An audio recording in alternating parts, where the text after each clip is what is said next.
prie, madame, bonjour, allez-y. Bonjour à tous déjà. Enfin, vous m'entendez? On commence? Oui. Bon, alors, bonjour à tous. Merci de me recevoir, même si c'est même si c'est virtuel. Je vais simplement prendre la parole deux secondes, simplement pour vous dire que pendant que vous allez parler, ici on va couper le micro. Comme ça, on est sûr de ne pas vous perturber. D'accord. Donc il y aura peut-être un petit latence entre les réponses. D'accord.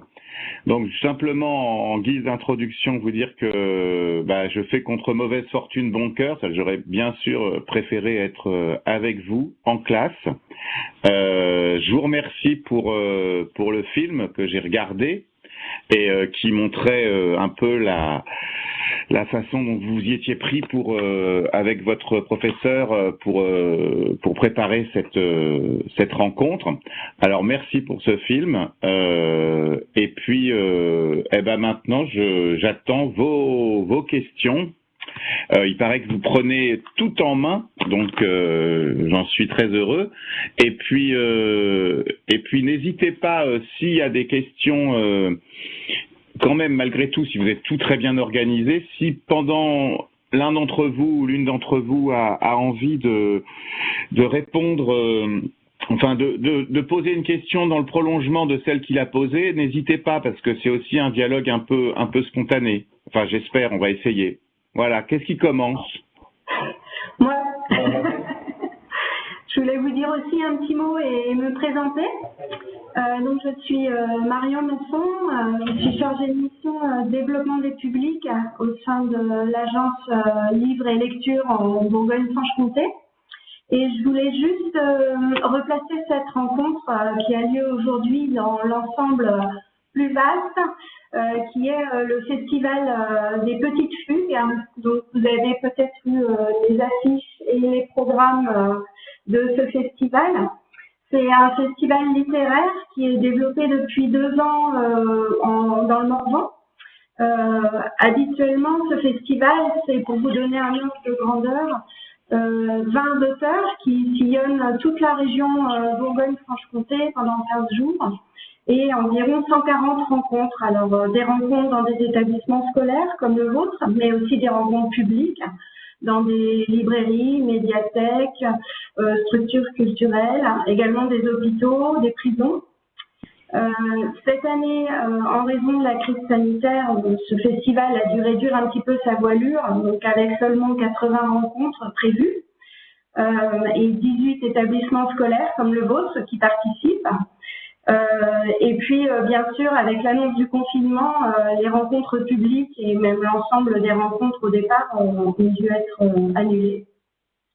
Et je suis vraiment heureuse de pouvoir participer à cette rencontre et d'être auprès de vous parce que très rapidement, en fait, les 18 auteurs qui participent cette année nous ont fait savoir qu'ils souhaitaient, coûte que coûte, je dirais, maintenir ces rencontres. Et les enseignants également étaient très partants. Et donc, c'est vraiment grâce à vous, auteurs et enseignants, qu'on a pu maintenir ces rencontres en vidéo. Et je voulais aussi vous remercier du temps passé à la réorganisation et à tous les textes qui ont présidé à cette rencontre pour qu'on s'entende et pour qu'on se voit. Vous dire également sur le site internet des Petites Fugues, vous trouverez énormément de ressources par rapport aux auteurs, aux rencontres, aux ouvrages. Et donc, je vous invite à aller les consulter. Elles sont faites pour vous, élèves. Et puis également, vous précisez qu'il y aura bientôt en ligne des petits enregistrements audio, donc des capsules, des textes des auteurs lus par des comédiens. Donc encore une autre façon de découvrir ou redécouvrir les textes sur lesquels vous avez pu travailler. Je vous laisse maintenant présenter votre travail à l'auteur et les livres sur lesquels vous avez travaillé. Et je vous souhaite une belle rencontre. Moi, de mon côté, je vais fermer caméra et micro pour ne pas vous gêner, mais je suis là et je vous écoute.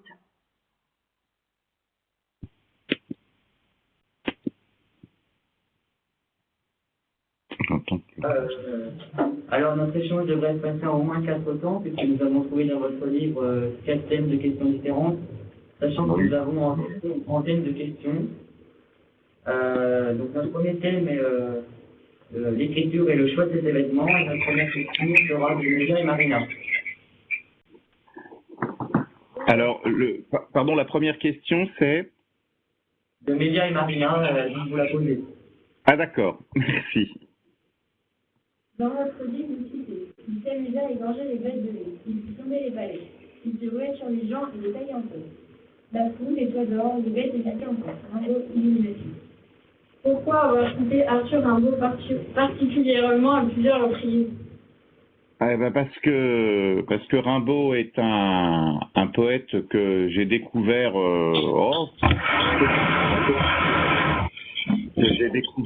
à peu près à votre âge et qui m'a profondément marqué, que je lis toujours aujourd'hui, parce que quand on rencontre comme ça un poète, c'est pas le même quand on le lit quand on a 20 ans, quand on a 30 ans, quand on a 40 ans. En fait, on lit pas le même texte. C'est nous le texte n'a pas changé, mais nous avons changé avec le regard qu'on a sur ce texte. Et pour moi, il se trouve que dans ma vie, dans les histoires que j'ai racontées, j'ai très souvent trouvé dans Rimbaud des morceaux de texte. On appelle ça une citation mise en exergue. J'ai souvent trouvé des citations qui correspondaient exactement à la situation. Et la citation à laquelle tu fais allusion, dans Illumination, il fit flamber les palais, il s'amusa à égorger des bêtes de luxe. Bon, on peut le lire comme une métaphore de ce qui se passe dans Norlande. Voilà. Question sera jeudi dernier. À quel moment avez-vous décidé de vous lancer dans l'écriture de ce livre, immédiatement après l'événement ou quelque temps plus tard? Vraiment très rapidement après l'événement, parce que je me souviens très bien des circonstances. Donc on est à l'été 2011, on est en juillet 2011. Voilà, moi-même je suis sur une île, et puis une île grecque en l'occurrence, et puis voilà, il y avait des amis du monde autour, et puis on n'a pas pu s'empêcher de penser que si nous avions été norvégiens, bon là je parle vraiment du fait divers réel, si nous avions été norvégiens, on aurait vu nos parcours politiques, nos histoires, etc. Nous aurions, nos proches, nos enfants, nos cousins, nos nièces. Il y a des chances qu'on ait pu, certains d'entre nous aient pu se trouver sur cette île si nous avions été. Donc c'est quelque chose qui finalement en fait on choisit pas les sujets, c'est les sujets qui nous choisissent. Et comme ça, je me suis retrouvé en fait à avoir très très vite envie d'écrire là-dessus. Alors je sais pas s'il y a des questions après sur ça, mais si je peux un peu développer, c'est que j'ai pas su tout de suite que ce serait un roman adressé aux adolescents ou aux jeunes adultes. Ce qui a fait que ça a été un roman adressé aux adolescents ou aux jeunes adultes, c'est le point de vue que j'ai choisi. Parce que j'ai toujours besoin de raconter l'histoire d'un point de vue. Et en fait, j'ai pris la parole. Je me suis arrangé pour que ce soit Clara Pitiksen qui raconte son histoire. Voilà. La prochaine question sera de Jules. Dans la postface, vous dites Norlande est un roman, mais ce roman est librement inspiré de faits réels qui se sont produits en Norvège le 22 juillet 2012. Alors la question, c'est pourquoi raconter l'histoire par le biais de Clara plutôt qu'une personne ayant vécu l'événement? Parce que ça ne serait pas. Alors... 2 minutes, vous avez lancé la présentation de votre écran. En fait, on vous voit en tout petit.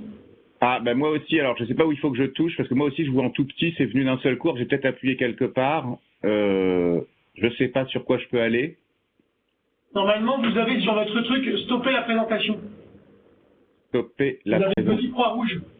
Une en petite haut, croix. Ah oui, attendez. À droite. Oui, alors il faut que une petite croix rouge en haut à droite. Non, j'ai quitté, mais ça doit pas être ça. Attends. Stopper la présentation en haut à droite. Parce que moi aussi je vous vois. Attendez. Voulez-vous... Non, je veux pas quitter cette réunion. Alors, stopper la présentation. Excusez-moi parce que je connais pas le... J'arrive pas Vous me dites en haut à droite de quoi Ouais, normalement, vous avez stoppé la présentation. Vous avez un petit logo qui vous permet de stopper la présentation. Haut à gauche. En haut à gauche, mais là, je vais essayer de me mettre en plein écran déjà, mais ça m'a l'air bien... ah oui, mettre fin à la présentation, d'accord. Voilà. C'est ça. Voilà. Voilà, Okay. parfait. Parfait. Désolé. Oui, non, mais moi aussi, je suis désolé, c'est parce que j'ai dû toucher à quelque chose, voilà. Je vous vois mieux. Ah. Oui, oui. C'est bon, vous pouvez reprendre votre question. Voilà. Du coup, ma question, c'était pourquoi raconter l'histoire par le biais de Clara plutôt qu'une personne ayant vraiment vécu l'événement? Oui, d'accord, oui, je vois bien. Alors, c'est pourquoi? Parce que si j'avais... parce que je voulais que ce soit un roman. Et que ce soit un roman, ce qu'on appelle un roman noir, c'est-à-dire qui est construit comme un polar, si vous voulez. Et pourquoi? Parce que je pense que si j'avais mis la Norvège et une victime, ça s'appelle plus un roman, ça s'appelle un document, un reportage, un documentaire, enfin ce que vous voulez. Donc j'avais envie j'avais vraiment envie de montrer que cette histoire qui était arrivée en Norvège, et le roman, je l'ai écrit en 2013, il est sorti en 2013, que cette histoire qui était arrivée en Norvège pouvait se retrouver ailleurs, et effectivement, cette date-là, même si on n'y a pas fait attention sur le coup, enfin, quand même, on en a parlé, mais on en a parlé plus comme un fait divers que comme une date marquante. Moi, ça marque une forme de retour de la violence terroriste en Europe, et en plus au nom d'idées qui sont des idées d'extrême droite, c'est-à-dire, pour aller vite, des idées de gens qui sont persuadés de la supériorité de la race blanche sur toutes les autres. Voilà. Merci. Pour continuer sur votre réponse, vous en venez à avoir une question de Dorian. Du coup, dans votre livre, vous avez choisi Clara, un personnage fictif. Alors, pensez-vous qu'un témoin fictif est considéré comme un témoin réel? Je serais tenté de dire, je vais répondre la même chose. En plus, si on parle du personnage de Clara, moi j'avais quand même une idée parce que une fois que vous vous dites allez, il faut que je parle de cette histoire de ce qui s'est passé en Norvège en 2011, et que vous voulez pas faire, vous n'êtes pas journaliste, vous n'avez pas envie de faire ou d'écrire un document ou un essai, vous avez envie d'écrire un roman. Parce que ça, c'est important quand même, c'est la dimension romanesque de la chose. Je ne pouvais pas me permettre d'imaginer et j'avais très vite, tout le monde a lu le livre, je vais rien spoiler. Oui, enfin bon. Donc, non, j'avais demandé si tout le monde avait lu le livre parce que je vais spoiler un peu. Oui, allez-y, spoiler. D'accord, donc, parce que tout le roman repose en fait sur la culpabilité de Clara, qui pourtant est une victime. Et donc pourquoi? Parce qu'elle s'est retrouvée à être la petite amie du tueur, même si on n'est pas responsable. Donc en fait le roman c'est autant une enquête sur Clara elle-même qui comprend qui elle est. Elle arrive entre l'adolescence et la jeune femme. Elle arrive à comprendre enfin c'est une enquête sur elle-même et en même temps sur la Norlande. C'est-à-dire la Norlande, c'est pour moi l'archétype des sociétés l'archétype, c'est enfin le symbole des sociétés scandinaves. Jusqu'à une date récente, parce que maintenant hélas c'est terminé, mais en gros les sociétés scandinaves, c'est-à-dire la Suède, la Norvège, le Danemark, l'Islande, et d'ailleurs la Norlande emprunte un petit peu à tous ces pays-là. C'est un pays que j'ai inventé, mais c'est un pays en plus on pourrait l'imaginer quelque part dans la carte de la Scandinavie. Et c'est pour moi une manière d'être un peu plus universel, c'est un grand mot, mais de m'adresser à plus de monde et de pas sur quelque chose de spécialisé. Donc c'est parce que vraiment, encore une fois, l'intention elle est romanesque. J'ai envie de faire passer l'inquiétude que cet événement ou l'épouvante que cet événement a créé chez moi et chez d'autres, mais j'ai envie de la faire passer, de faire éventuellement réfléchir un peu dessus, mais à travers un roman. Parce que d'abord, moi, je suis un écrivain, c'est-à-dire que ce que j'ai envie de faire, c'est de raconter des bonnes histoires. Enfin, d'essayer en tout cas. La prochaine question sera de Louane.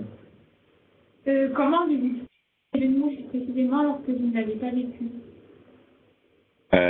Ça c'est le boulot de l'écrivain, c'est-à-dire que précisément on doit être capable de même que tu pourrais me poser la question aussi sur le fait de comme tu es observatrice, tu as dû remarquer que j'ai pas grand-chose de commun physiquement avec Clara, quoi, tu vois. Donc et en même temps un écrivain c'est fait pour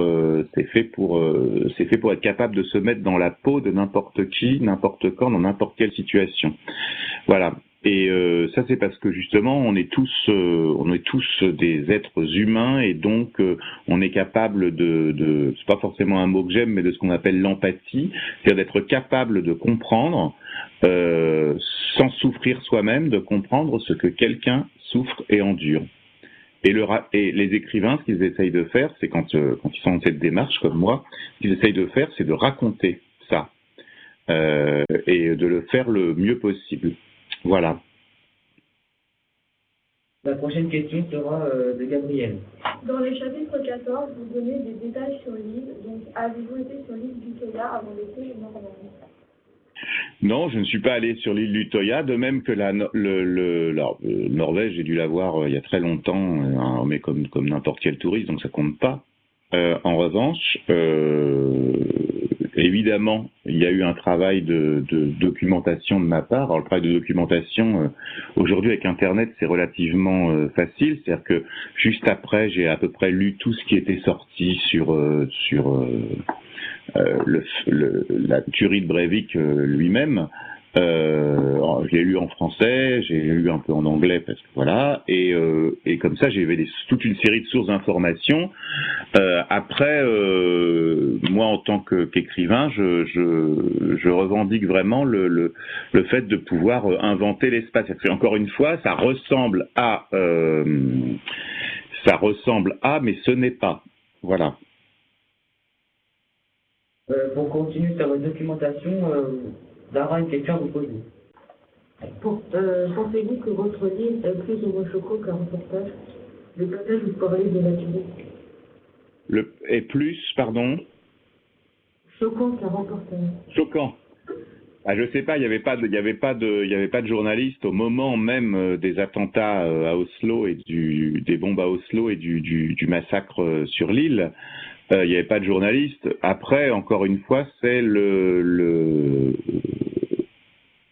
travail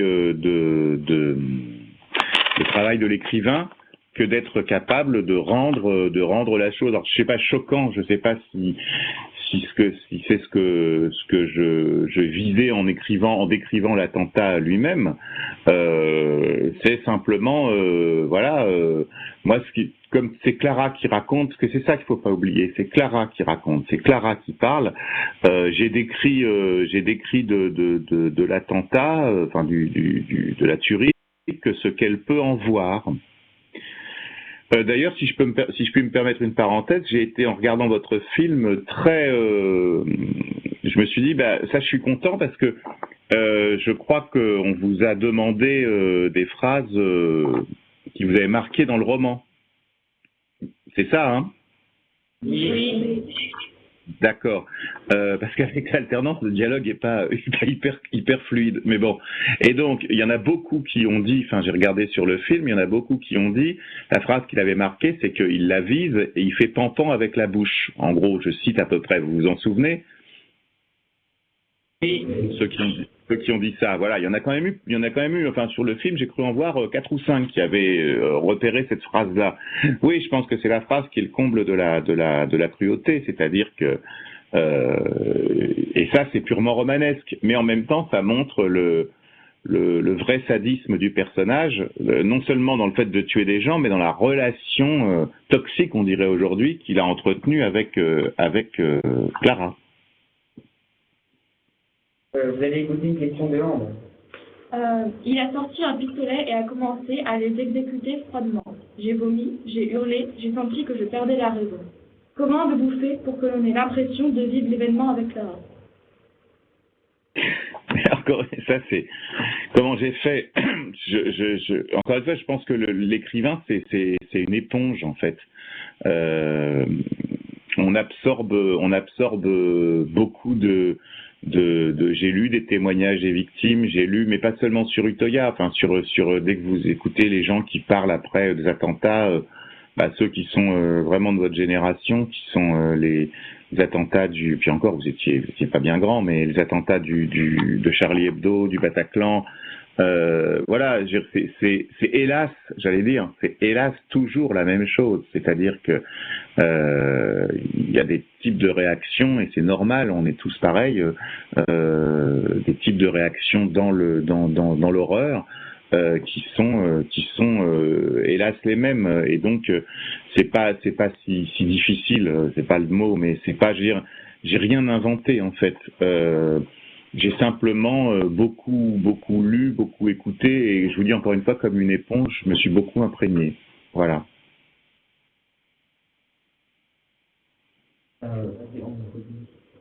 Mais c'est surtout dans le style d'écriture qu'on voudrait savoir comment vous l'avez fait pour qu'on ait l'impression de le lire. Mais je pense que déjà il y a quelque chose qui est vraiment très important et auquel j'ai beaucoup tenu dans ce roman et en général dans mes autres romans, qu'ils soient pour la jeunesse ou pour les adultes, même si bon, la séparation, je suis pas sûr qu'il y en ait une aussi claire. En l'occurrence pour Norland, c'est la première personne, c'est-à-dire que vous avez l'impression, parce que ça c'est quelque chose qui est vieux comme le monde, on a plus tendance, vieux comme l'écriture, on a plus tendance à s'identifier quand on lit un roman à la personne qui dit je. Et je pense que c'est lié à l'emploi de la première personne. Alors attention, une première personne qui n'est pas vous. C'est une première personne qui est, vous choisissez d'investir un des personnages. Mais par exemple, j'y ai pensé un moment, mais c'était vraiment trop dur à faire parce que j'avais pas envie, puis je me sentais mal de le faire. Mais et d'ailleurs, ça aurait pas été un roman jeunesse, mais à un moment donné, j'avais pensé à raconter toute l'histoire du point de vue du tueur, du point de vue de HCO. Et donc là j'aurais dit jeu et ça aurait pas été le même jeu évidemment, mais je pense que ce qui vous donne la sensation, ça me fait plaisir si vous l'avez ressenti parce que c'est l'effet recherché, ça vous donne la sensation de vivre en direct l'attentat lui-même.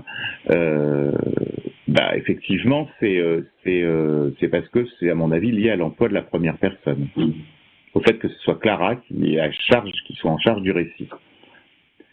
La troisième personne marque tout le temps une forme de distance, vous voyez? Voilà. La prochaine question sera de Marina. Pourquoi avoir mis les informations sur l'événement dans la postface à la fin du livre et pas au début? Parce que alors ça c'est un choix de l'éditeur et je trouve que l'éditeur a eu raison. Bon, déjà il y a un indice sérieux, c'est que c'est indiqué le roman est dédié aux victimes d'Utøya. Après, si la postface est à la fin, c'est simplement pour vous justement, c'est-à-dire pour préciser le cadre réel de ce qui s'est passé et éventuellement que vous mesuriez les différences justement qui font, parce qu'on tourne autour de cette question à travers vos questions, c'est-à-dire que qu'est-ce qui fait de Norland un roman? Précisément avec cette postface qui précisait vraiment chronologiquement, froidement, comme un document, voilà, ça vous permet de mesurer peut-être la distance du travail romanesque par rapport aux faits bruts. Voilà. C'est à mon tour de vous poser une question. Oui. Le lendemain, le 16, et bien que c'est ce qui s'est passé, et Lily comme le monde entier. Pourquoi avoir situé l'attentat le 16 au lieu du 22? Parce que le 16 juillet est une date d'anniversaire de quelqu'un que j'aime bien. Voilà. Ma deuxième question sera pour la couverture de l'arbre. Pourquoi avoir mis des racines violettes, des gouttes de sang? Quelle est la signification? Alors, je précise deux choses rapidement. La couverture, ce n'est pas moi qui l'a choisie. En général, c'est un illustrateur qui propose une illustration, et parfois les couvertures sont moches, parfois elles sont belles et parfois elles sont intelligentes. Et moi j'aime beaucoup celle-là parce qu'elle est belle et elle est intelligente. Mais c'est pas moi qui l'ai décidé du tout. Pourquoi ? Parce que ça prouve que l'illustrateur a lu le roman. Parce que il fait allusion à une métaphore qui est employée dans le livre. Parce que j'utilise, alors ça pour le coup c'est vrai, la mythologie nordique. Et ça représente l'arbre d'Yggdrasil. Et dans la mythologie nordique, et c'est d'ailleurs l'arbre qui sert de symbole aux chevaliers de Norland.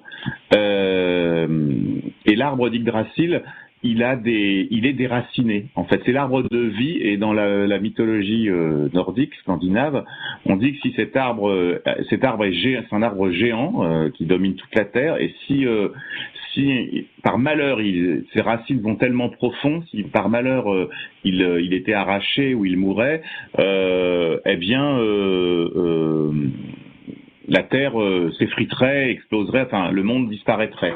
Et c'est ce qui s'est passé, et c'est dit dans le roman à deux ou trois reprises. Il est question d'Yggdrasil, de cet arbre donc. Et voilà. Et je trouve que la couverture fait un écho et indique bien. Après on peut la lire. Il y a toujours des hypothèses d'interprétation sur les couvertures, mais moi je sais qu'elle correspond à un élément très très précis dans le roman, et à un élément qui résume bien le roman, à savoir est-ce qu'on va pouvoir le replanter. Les plus optimistes des lecteurs de Norland, quand ils regardent la couverture, m'expliquent, alors je sais pas, faut vraiment les voir, mais m'expliquent qu'on voit quand même encore des petits bourgeons sur les branches, alors que peut-être l'arbre n'est pas complètement mort. Voilà, et que la vie va reprendre.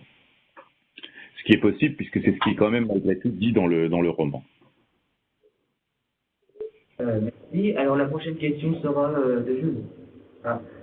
Pourquoi parler aussi peu des médias comme les journaux télévisés dans le livre ? Pourquoi parler aussi peu des médias ?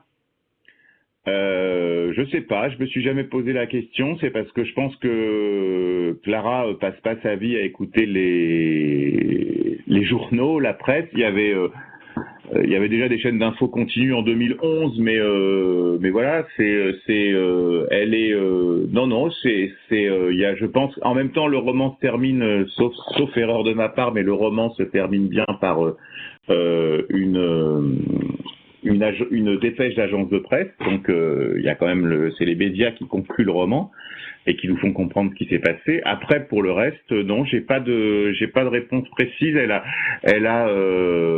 C'est un récit, donc elle parle pas spécialement.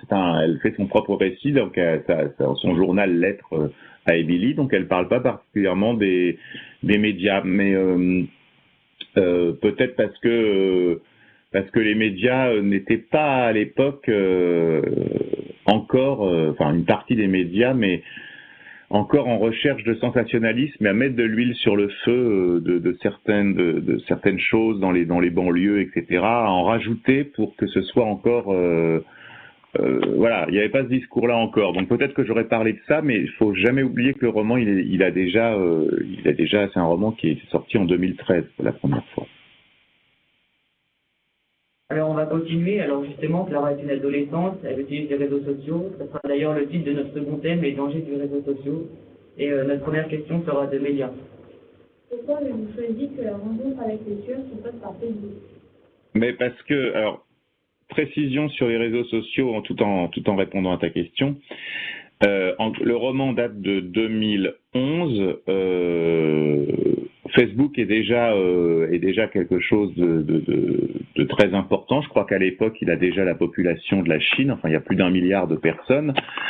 Après, c'était encore la préhistoire des réseaux sociaux. C'est-à-dire que, sauf erreur de ma part aussi, je pense que Twitter avait existé à peine, que Instagram n'existait pas. Et je parle pas de Snapchat ou de TikTok. Donc Facebook, c'était le premier. Et effectivement, on s'est aperçu assez vite que, et on pourrait l'appliquer à tous les réseaux sociaux, que c'est un outil qui est comme tous les outils, comme un couteau peut couper le pain ou le même couteau peut couper du pain et être un moment de partage ou poignarder quelqu'un et l'assassiner, Facebook peut permettre le pire comme le meilleur. Et puis en plus, face à cette nouvelle... alors, je pense que votre génération, par rapport à celle de Clara, parce que tout va très vite en matière de réseaux sociaux, votre génération est un peu plus armée et prudente, encore que, un peu plus armée ou prudente face aux réseaux sociaux, mais à l'époque, il y avait une méfiance beaucoup moindre avant qu'on s'aperçoive que c'était, encore une fois, je vous dis 2011, et je pense que Facebook commence vraiment en France à apparaître en 2007-2008, mais ça n'explose vraiment que justement au début des années 2010, le phénomène Facebook. Voilà. Donc, de manière assez évidente, là, elle fait la rencontre comme ça parce que, en plus, elle est chargée d'une veille. Alors ça, c'est d'une veille sur les réseaux sociaux pour voir qui s'exprime. Enfin, pour voir un petit peu comment les dangers du discours d'extrême droite ou du discours purement raciste. Et donc, elle fait partie de cette équipe de veille informatique, et c'est l'occasion qui fait la daronne, en l'occurrence. Voilà. Nous allons déjà changer de thème et nous allons passer sur le thème le racisme et les idées extrémismes. Maëlle va vous poser sa première question. Un journaliste est objectif tandis qu'un écrivain est libre d'affirmer ce point de vue dans ses livres. Est-ce que vous pensez que ce livre peut changer les mentalités? Je sais pas, parce qu'un livre, ça peut... Moi, je me méfie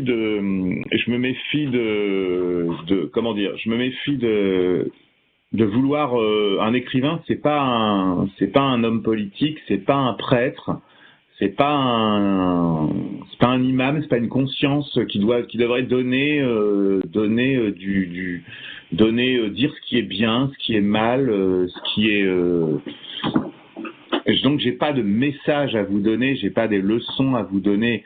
En revanche, le roman, il faut le lire comme un roman. Après, si vous vous apercevez comme un roman, pratiquement comme un roman noir, un roman policier, j'aime pas le mot, mais on dit plutôt un roman noir, dans ce que j'écris, et lire d'abord ça, et puis après, dans un deuxième temps, et c'est ce que vous avez fait d'ailleurs, si dans un deuxième temps, le roman peut susciter des discussions, des réflexions.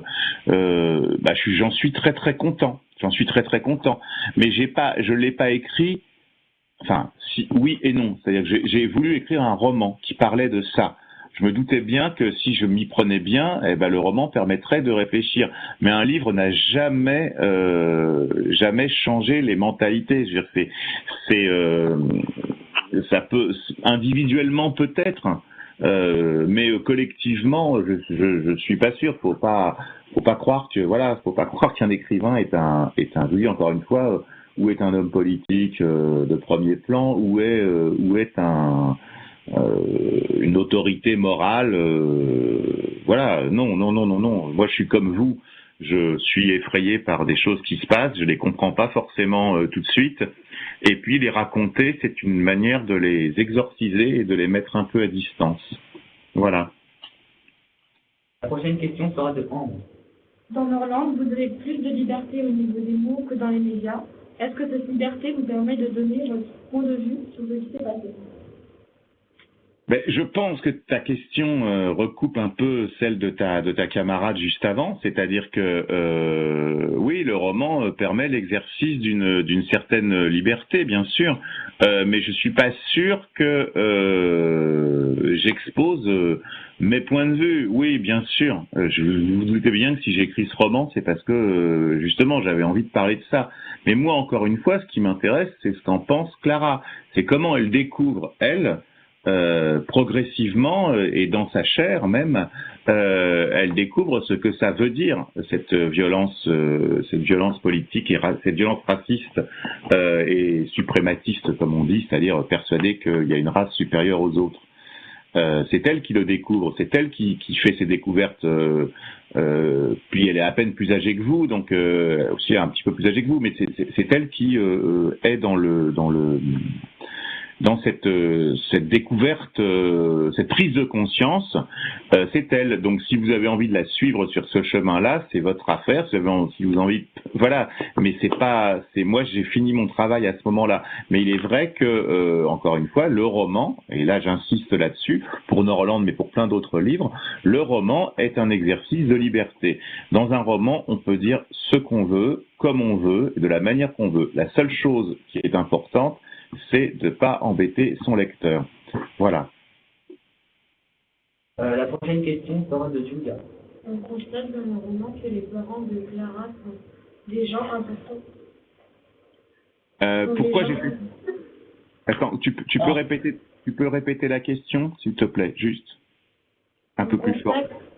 On constate dans le roman que les parents de Clara sont des gens importants dans la politique. Est-ce que selon vous, pour faire partie de la politique, on a besoin d'avoir des parents qui soient aussi importants? Non, je pense pas. Je pense que si j'ai choisi le fait que la mère de Clara soit la ministre des Affaires étrangères et puis séparée ça c'est le roman familial de Clara, qui est voilà, ça c'est son roman familial. Je pense que j'ai fait ça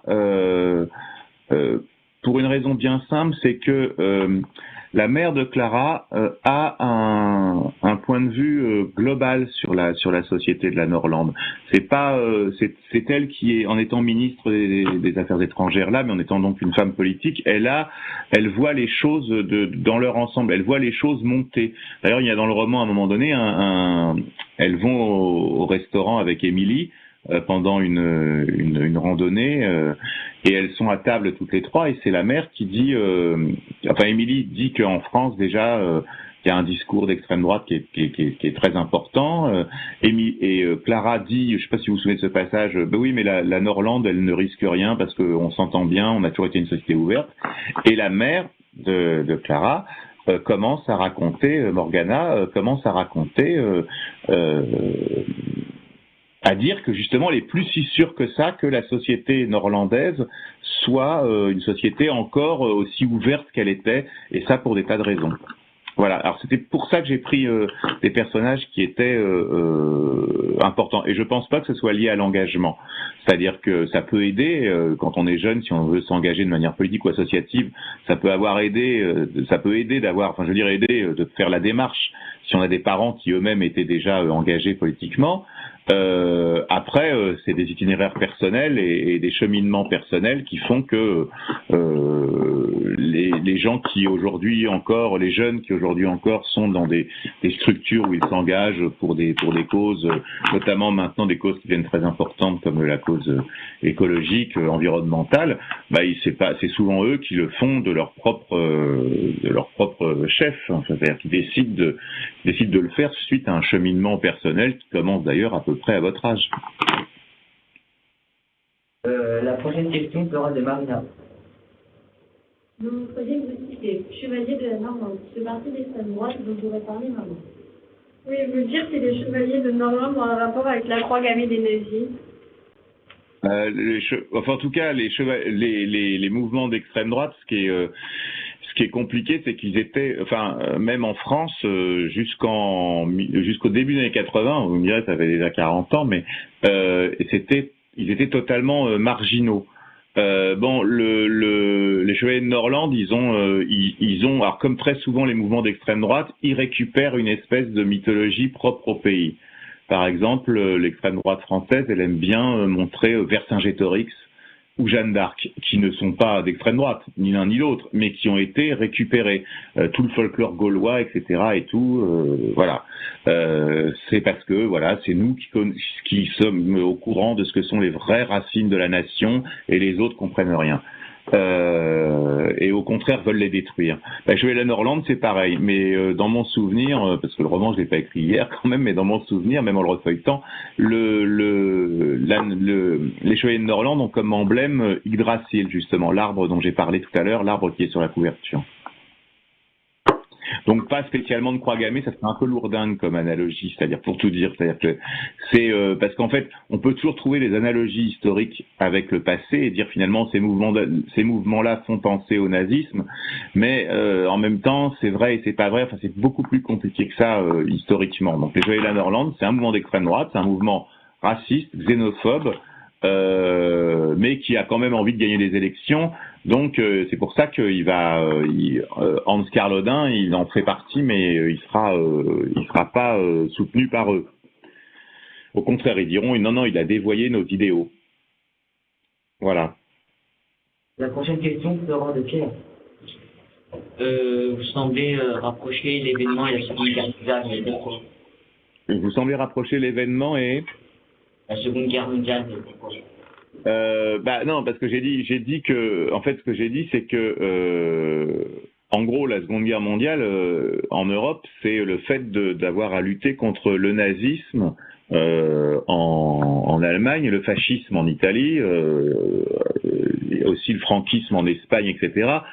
Et que ces idéologies d'extrême droite, notamment le nazisme, qui jouait sur la suprématie d'une race sur les autres, qui était vraiment un racisme institutionnel, la violence liée à ce racisme d'extrême droite n'avait jamais, une fois la Seconde Guerre mondiale terminée, c'est pour ça que la date m'a marqué. Il y avait bien eu un attentat à Bologne en Italie, mais ça avait fait, il y a eu mais ça revenait. En 80, il y a eu, on pourrait trouver 2-3 attentats d'extrême droite dans les, mais celui-là était vraiment complètement doublement effroyable, parce qu'il était arrivé dans la société où on n'imaginait pas que ça puisse se produire, c'est-à-dire la société norvégienne, qui était plutôt une société ouverte, et puis à l'inverse, et en plus, c'était la première fois depuis la Seconde Guerre mondiale, la première fois, on va dire, depuis la Seconde Guerre mondiale, qu'il y avait une tuerie de masse organisée en Europe par l'extrême droite. La prochaine question sera de Dylan. Vous citez à plusieurs reprises dans le livre Norlande avant. Comment la Norlande est-elle passée d'un pays serein, sans guerre, sans différence et préjugés, comme exemplaire, à un pays violent, raciste, où la peur s'installe abondamment? Je crois alors après ça c'est une pure hypothèse, mais je le dis dans le roman. Enfin, plusieurs personnages en parlent de ça dans le roman. Ça change parce que les gens commencent à avoir, parce que souvent il y a des crises économiques. Donc quand il y a des crises économiques, il y a des gens qui se retrouvent, enfin il y a des grosses inégalités sociales, des gens qui s'appauvrissent, des gens qui s'enrichissent de plus en plus. Donc on cherche un responsable à la situation. Le responsable, c'est souvent l'étranger qui est là, parce que le réfugié, le migrant aujourd'hui, donc qu'on accuse de vouloir prendre les aides sociales, etc. Donc sans se rendre compte que c'est pas là la principale source des inégalités. Et puis qu'est-ce qu'il y a d'autre aussi? Puis après on a peur de ce qu'on connaît pas. C'est vrai que on peut penser que des gens soient inquiets de voir des migrants arriver. En 2015, il y en a plusieurs millions qui sont arrivés sur toute l'Europe, notamment par exemple en Allemagne. Donc c'est vrai qu'on peut imaginer des inquiétudes de ce côté-là.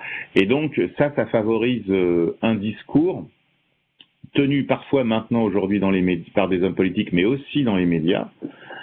Les chaînes de télé qui sont pratiquement uniquement consacrées à ça, CNews pour ne pas la citer, qui sont ouvertement des chaînes qui mettent de l'huile sur le feu. Et il n'y a pas besoin de ça. Et la Norlande, la Norlande des années, et en général, dans la réalité, la Scandinavie des années 2010 a commencé à donner des voix à l'extrême droite parce que précisément il y avait ce qu'on appelle cette inquiétude, une inquiétude économique, puis aussi une inquiétude sur l'identité. Est-ce qu'on va pas changer de monde à cause de tous ces pauvres qui arrivent d'autres pays? Voilà. Mais je le dis, c'est un peu, moi je trouve que c'est toujours un peu ennuyeux d'expliquer ça comme ça. C'est pour ça que j'ai fait un roman aussi, pour montrer ça. Luna va vous poser la prochaine question. Dans votre livre, vous citez: Madame Jensen, et je n'ai rien vu venir. Elle est devenue toute rouge et s'est mise à crier. Vous croyez que j'ai de quoi vous rendre la monnaie sur une aussi grosse coupure. Vous croyez peut-être même que j'envoie souvent, moi, des billets de 50 couronnes. Vous allez me faire le plaisir de faire l'appoint, ma petite dame, et plus que ça. Comment avez-vous eu l'inspiration pour écrire le passage de la caissière devenue raciste? L'avez-vous vécu? Oui, ça sonne. Bah, en tout cas, j'ai vécu des scènes. Enfin, j'étais témoin, j'ai vu des scènes similaires où alors donc, en plus, ça me fait peur le passage que tu lis parce que ça remonte déjà à donc 2013. Oui, ça remonte déjà à 7 ans. Oui, j'ai vu des comportements, mais je pense que tous les gens qui habitent. Alors, on est peut-être un peu plus protégé de ce genre de choses, j'en sais rien, mais chez vous, j'ai regardé sur Wikipédia votre commune, qui m'a l'air bien jolie. C'est pour ça que je regrette de ne pas être là, ça c'est une parenthèse, mais pour en revenir à cette question, oui, il y a des gens qui ont des comportements parfois, des regards dans les transports en commun, dans les magasins, où on sent que c'est un peu limite, quoi, des choses que les gens auraient pas osé, auraient pas pensé à faire il y a quelques années. Et encore une fois, ça correspond à une parole que des gens parfois tiennent sur le plan politique, sur le plan médiatique, à des paroles où moi, il y a des choses qui sont dites aujourd'hui par des soi-disant journalistes ou des soi-disant penseurs qui me semblent terrifiantes parce que, je veux dire, il y a encore 15 ans, quelqu'un qui aurait dit ça, enfin, il aurait même s'il le pensait, il aurait eu honte de le dire. Là, non. Voilà, donc ça se joue effectivement dans des petites scènes comme ça. C'est pour ça de faire un roman est important, parce qu'on ne peut montrer ça que par le roman. Mais effectivement, on peut trouver des scènes de la vie quotidienne qui montrent très concrètement que, effectivement, des mentalités sont en train de changer et pas forcément pour le meilleur. Pour clôturer ce thème, Dorian va vous poser une question. Est-ce que Clara est simplement une victime ou elle arrive à combattre le terrorisme? Je serais tenté de vous retourner la question à vous ou à toi. Qu'est-ce que tu en penses, toi? Quelle serait ta réponse, toi? Que au fur et à mesure qu'elle raconte, ça l'aide à aller mieux. Oui, tout à fait. C'est-à-dire que je pense qu'effectivement, elle est une victime au sens où effectivement, elle a été, même si elle n'a pas été blessée physiquement, elle est moralement, elle s'effondre, quoi. Elle souffre de ce qu'on appelle aujourd'hui aussi un stress post-traumatique. Mais elle se reconstruit par l'écriture. Ça, c'est un aspect auquel je crois profondément. Je pense que l'écriture a des vertus thérapeutiques. Si vous vous sentez pas bien, n'hésitez pas à écrire, mais même si vous vous sentez bien d'ailleurs, mais à écrire un journal intime. Peut-être que certains le font. C'est des choses qui aident à se construire ou à se reconstruire. J'y crois profondément. Et c'est ce processus-là aussi que j'ai voulu montrer. Et je pense qu'effectivement, elle a une forme de force qui revient, d'énergie plus exactement qui revient. Et ça a l'air de rien, mais la dépêche d'agence de presse que je mets à la fin de Norland, cette dépêche, elle dit que Hans Carlodin baisse les yeux quand il la voit. C'est-à-dire qu'il baisse les yeux. Baisser les yeux, c'est avoir honte. Et là, pour le coup, c'est inspiré d'un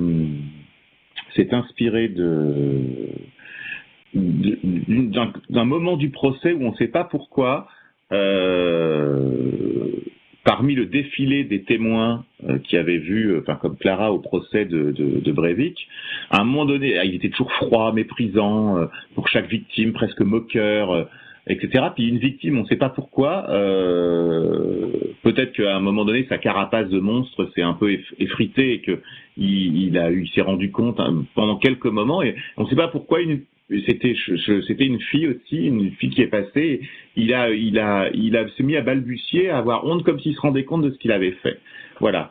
Et du coup, il a baissé les yeux. Mais c'est le seul moment du procès où il est montré, je parle de Breivik, et moi, ça m'a inspiré pour donner une victoire symbolique à Clara. C'est-à-dire, voilà, il se sent pas bien, il baisse les yeux.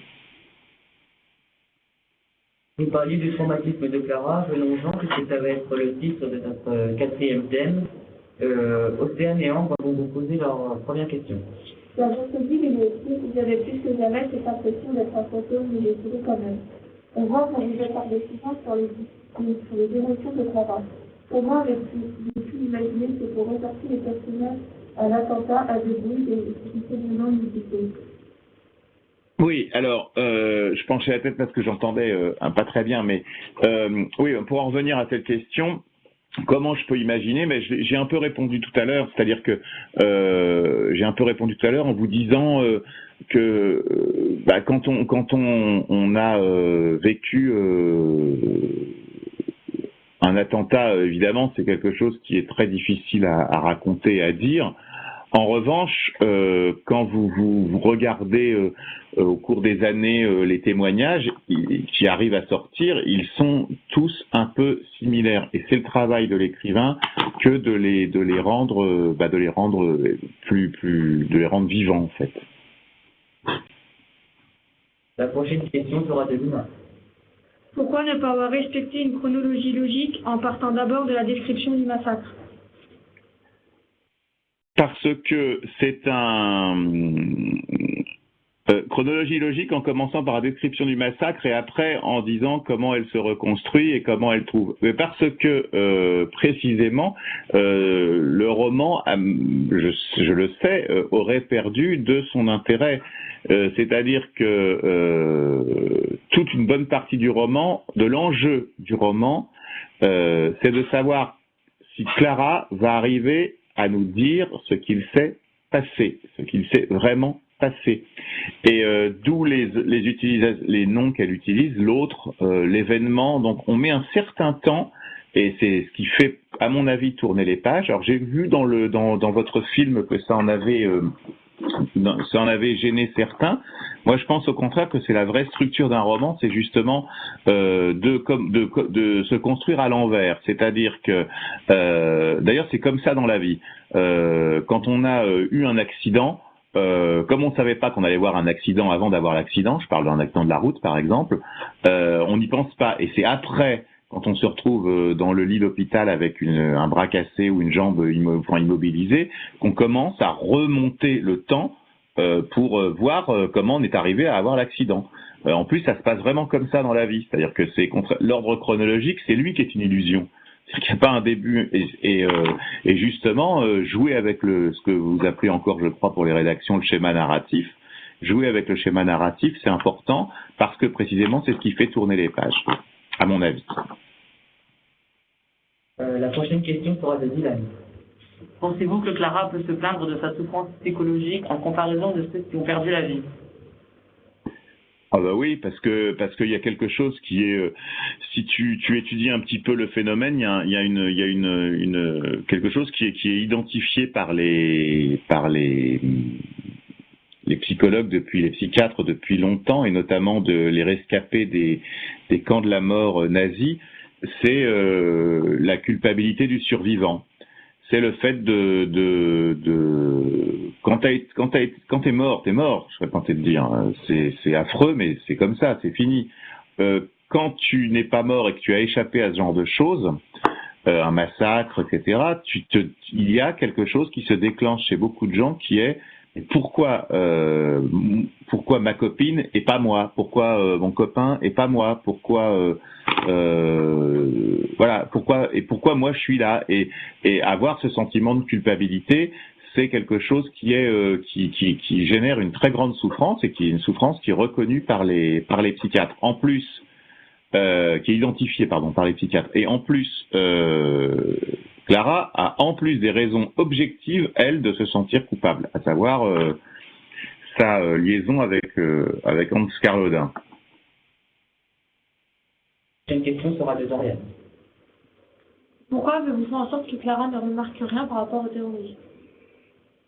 Attends, j'ai pas bien compris, ça allait un petit peu vite. Vas-y. Pourquoi avez-vous fait en sorte que Clara ne remarque rien par rapport au terrorisme? Elle ne remarque rien parce que, comme toutes les filles et tous les garçons qui sont amoureux, tu vois que ce que tu as envie de voir dans celui que tu aimes. Voilà. Elle a bien un petit soupçon, je ne sais pas si vous vous souvenez de l'épisode, c'est quand elle voit que l'appartement est presque trop bien rangé, et surtout l'espèce de colère qui le pique avec quand elle verse un verre de jus d'orange sur la moquette. Voilà. Mais voilà, elle ne voit rien parce qu'elle est amoureuse. Et ce serait pareil d'ailleurs si c'est un garçon, il verrait rien parce que quand on aime quelqu'un, au début, dans toute la fraîcheur de la passion naissante, on ne voit que des qualités merveilleuses. Après, ça change. Si ça dure, ça change. La toute dernière question sera de Kylian. Est-ce que vous pensez que la démarche de reconstruction de Clara commence par la condamnation du tueur? Est-ce que tu peux me répéter ta question juste un petit peu plus fort parce que j'ai du mal avec le... Vas-y. Est-ce que vous pensez que la démarche de reconstruction de Clara commence par la condamnation du tueur? Moi, je pense que je vais aller vite, je pense que la reconstruction de Clara commence et est presque accomplie dès qu'elle décide de prendre la plume, enfin dès qu'elle décide de se mettre à écrire à Émilie. Voilà. C'est là que ça commence. Donc moi, j'aurais une dernière chose à vous demander. Est-ce que vous pouvez nous lire un passage du livre que vous avez le plus apprécié? Oui. Oui. C'est le début du chapitre 4. Justement, il y avait c'est le passage auquel je faisais allusion, alors pas sur la scène de l'épicerie, mais un peu avant. Te souviens-tu, Émilie, de ce que tu me disais à propos du cercle polaire en Norlande? Que tu aurais voulu que ce ne soit pas une ligne imaginaire tracée par les géographes, mais qu'on puisse vraiment la voir au milieu d'une forêt ou juste après un fjord. Que le cercle polaire soit comme un passage matérialisé par une porte, comme ça, en pleine nature, un peu à la façon des tableaux des peintres surréalistes, ceux que tu m'as montrés au musée du Centre Pompidou quand je suis venu en France et que nous sommes allés à Paris dans la journée en partant de Rouen le matin. Qu'on puisse la franchir physiquement, cette porte, au milieu de nulle part, et qu'au-delà, on ne se retrouve pas dans un pays de froid mortel, désolé, mais que l'on entre dans une autre dimension où plus rien de mauvais ne pourrait arriver à personne, où ceux qu'on aime ne mourraient jamais, où il serait possible de vivre sans plus jamais avoir peur, ni se sentir aussi affreusement coupable que je me sens. Je trouvais à ce moment-là ton idée jolie mais absurde. Je t'expliquais que rien de mauvais ne pouvait arriver en Norlande, je te répétais que nous étions un pays calme, plutôt riche, où il n'y avait que très peu de pauvres et où les gens s'aimaient bien. Et toi, tu me regardais, sérieuse comme tu sais l'être parfois, et tu parlais de la France et aussi du reste de l'Europe. Tu disais que tu étais inquiète de l'atmosphère qui régnait dans ton pays, que c'était la crise partout, que tout le monde avait peur de tout le monde, que les usines fermaient, que les gens avaient de plus en plus de mal à boucler leur fin de mois, que les hommes politiques ne cessaient à la télévision de s'en prendre aux étrangers, qu'il y avait des centaines de sites internet qui ne parlaient que d'invasions étrangères, de périls islamistes, de la délinquance des immigrés. Je t'avais à peine cru quand tu m'avais raconté que tu avais vu une chaîne d'information continue. Sur une chaîne d'information continue, des policiers arrêtaient en direct des parents sans papier devant la porte des écoles sous les yeux de leurs enfants. Que l'on faisait des tonnes de reportages sur le danger représenté par les communautés étrangères, que l'on répétait à longueur de journée dans tous les médias qu'elles étaient responsables de la violence, du trafic de drogue et de l'insécurité dans les banlieues. Et qu'en plus, elles accaparaient les aides sociales. Et tu avais conclu, on cherche à tout prix à effrayer les gens, Clara, à les monter les uns contre les autres en jouant sur la couleur de la peau, de la religion, et à faire des étrangers, tous les étrangers, des boucs émissaires. Ce n'est pas compliqué, on dirait que certains en France cherchent la guerre ethnique, pour faire oublier la crise économique, les inégalités de plus en plus fortes. Sur Internet notamment, tu n'imagines pas les horreurs qui peuvent être dites sur les musulmans, les noirs, les juifs. Tout le monde bien planqué derrière l'anonymat pour déverser ses aigreurs sur les forums et les réseaux sociaux. Je me rappelle la dernière fois où tu as tenu ce discours, c'était durant ton 3e et dernier séjour en Norlande, à Pâques l'année dernière, quelques mois avant l'horreur. Nous dînions avec maman dans une auberge de Socheval, au pied du mont Wallow, et on avait prévu une grande randonnée en ski de fond le lendemain. J'ai eu envie de te dire que tu exagérais quand même, que tout ne pouvait pas être aussi sombre, mais maman a écarté son assiette de poisson fumé, a bu une gorgée de vin blanc et nous a regardés toutes les deux, passant alternativement de toi à moi. J'ai eu un instant l'impression qu'elle était inquiète, vraiment inquiète en ce qui concernait l'avenir, le nôtre, pour toi, Émilie, pour moi et pour toute notre génération. Bon, pour tout te dire, Clara, je crois hélas qu'Émilie voit les choses assez justement.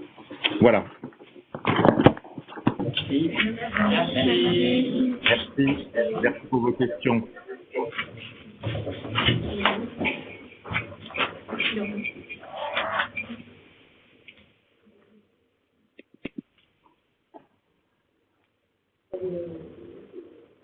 Alors, on vous remercie beaucoup pour pour nous avoir écoutés, d'être tout de même.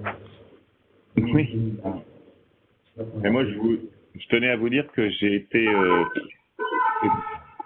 C'est vraiment très agréable une rencontre comme celle-ci où on parle vraiment du texte et seulement de lui. Et je suis très reconnaissant à ceux et à vos enseignants qui vous ont encadré d'avoir travaillé à ce point en profondeur le livre, les thèmes et les enjeux et même les enjeux d'écriture. Et bravo à vous en tout cas. Et bon courage pour la suite.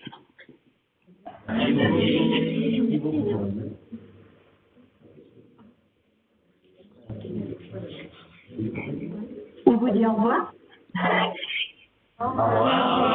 Oui, on va voir.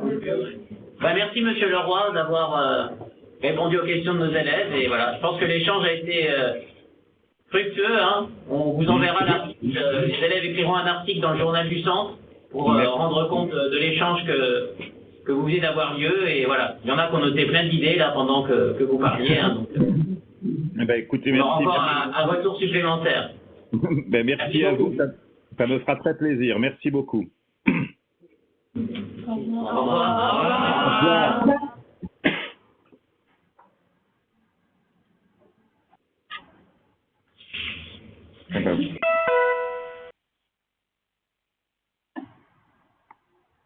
Voilà. Ouais. Une plutôt chouette rencontre. Ça a été super cette rencontre. Hein. C'était. Alors le seul problème qu'il y avait, c'était à mon avis, mais on va pas non plus être plus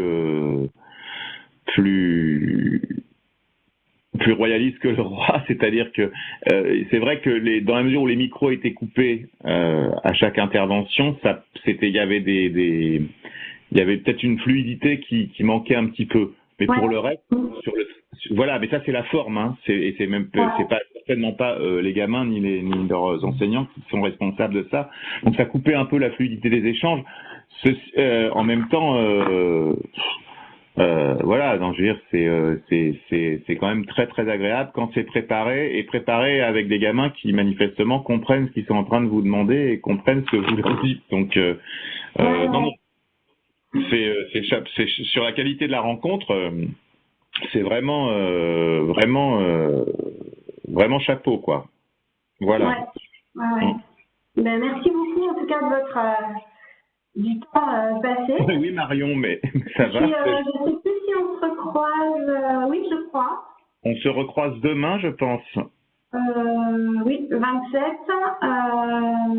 à Moulin-en-Gilbert, c'est ça? C'est ça, le 27 à Moulin-en-Gilbert. Alors, je crois qu'il y a deux groupes qui s'enchaînent en fait. Et voilà. Le premier, ça sera Marion Camins, et puis après je prendrai tout de suite. Voilà. D'accord. Merci beaucoup. Au revoir Marion, à demain.